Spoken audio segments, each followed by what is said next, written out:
някъде и ще вземаме колкото хора сме, толкова чували. И като приключи пикника, всеки хваща един чувал и не си тръгва, докато не го напълни с боклуци, а боклуци има много. Показваме. Една много малка част. Много малка част от това, иначе не е толкова популярно място, на което ни идват. Не е чак толкова известно, колкото местата около Панчареското езеро, да кажем. Вижте, уважаеми зрители.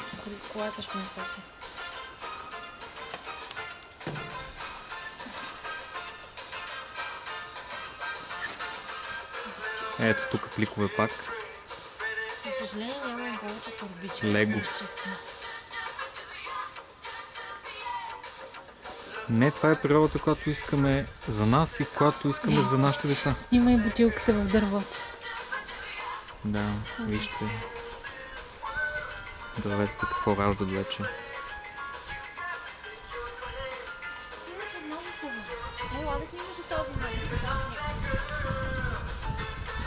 Някой съвестно е посочил правилното действие.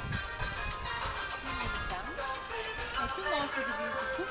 Има и указания как се действа след пикник.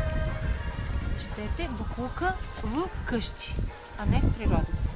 Точно така. Нищо, че е на видно място.